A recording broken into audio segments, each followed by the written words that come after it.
Hi, I'm Katherine Applegate. I'm the author of lots of books for young readers.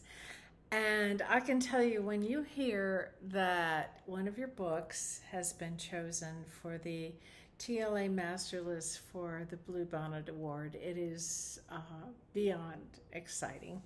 In my case, it was Otter, which is a book that I truly love because I had so much fun researching it. It's complicated. I think I'm secretly a frustrated poet. I love playing with words and putting them in the right order and seeing what will happen. I love the music. And I think that when you're writing from the point of view of an animal, there are more possibilities when you're writing from a poetic standpoint. Obviously, there's always an anthropomorphic leap, but for me, it just felt right to be writing from an otter's point of view, with the fluidity and the music that comes with poetry.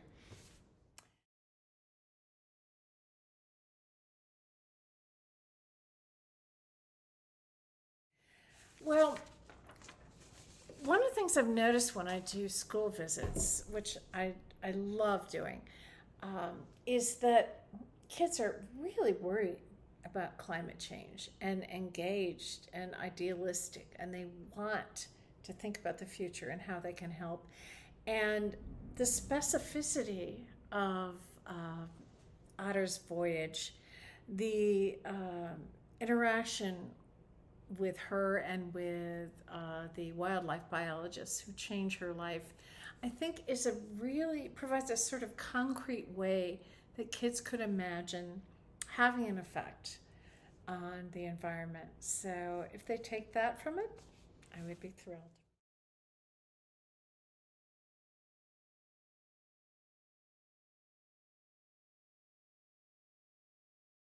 You know, it's funny because I started out writing Otter. It was very much just going to be your basic adventure story.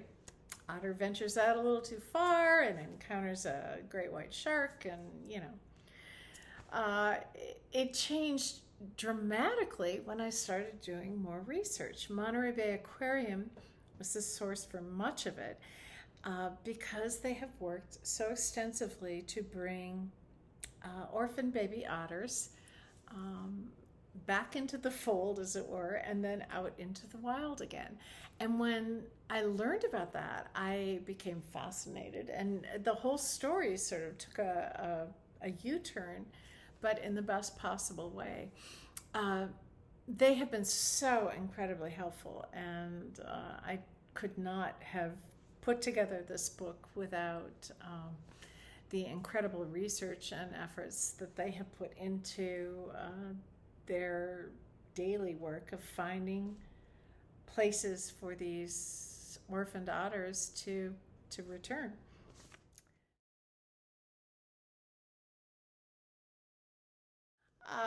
I tried very much to combine the stories of three separate otters, real otters, and they're very complex and sometimes dangerous moments in the ocean.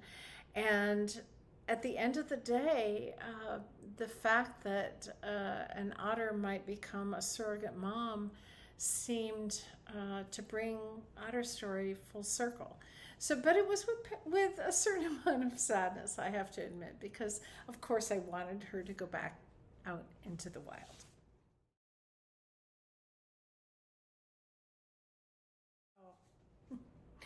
You know, most memorable, I think, was the opportunity to write it and then have it vetted by actual marine biologists at Monterey Bay who could tell me where I got it wrong. Because I think research is absolutely one of the best parts of writing. It's perhaps my favorite part. Maybe that's because it gives me a chance to procrastinate. I don't know. Um, but mostly it's because I get to learn about what it's like to be a different species and to attempt, however feebly to climb into the head of an animal or other species that I don't know anything about. And that is, I think, an incredible gift.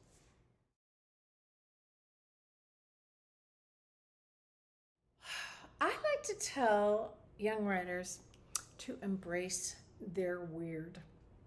And by that I mean most of the writers and illustrators I know are a little bit wacky, a little bit, different. They look at the world with an outsider's perspective, and that's what makes them so miraculous when they go to put words down on paper. Look at the world from your unique perspective. Don't worry about what your best friend thinks. Don't worry about what your big brother thinks. Write the story that means something to you. When I went to write The One and Only Ivan, I almost threw it away. And then I realized, you know what? I want to hear this story. I don't care if anyone else does.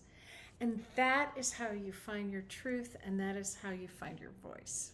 So, thank you so much for this chance to chat about Otter, and I hope you enjoy reading it.